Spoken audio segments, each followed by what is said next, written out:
Welcome to today's video. If you've been looking for a quick and easy way to tidy up your WhatsApp chats on your computer, you're in the right place.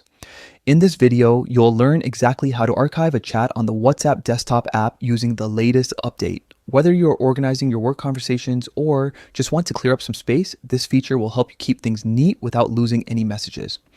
Let's get started. First, open the WhatsApp app on your PC. You can do this either from the desktop shortcut or by searching for WhatsApp in your start menu. Once the app opens, make sure you're logged in and your chats are synced. You should see all your conversations listed on the left-hand side of the screen. Next, look for the chat you want to archive. It could be a personal chat with a friend, a group conversation, or even a business contact. Hover your mouse over that chat and then right-click on it. When you do that, a small menu will pop up with different options. From that list, select Archive Chat. As soon as you click it, the conversation will disappear from your main chat list and move into your archive section. Don't worry that chat isn't deleted. All your messages are still safe and can be accessed anytime. If you ever want to view your archived chats again, just scroll to the bottom of your chat list and click Archived. From there, you'll find all the conversations you've archived neatly stored away.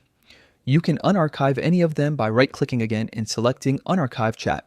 That's it, just 3 simple steps. Open the app, right-click the chat, and click Archive Chat. It's quick, effortless, and a great way to keep your WhatsApp desktop app organized. Thanks for watching.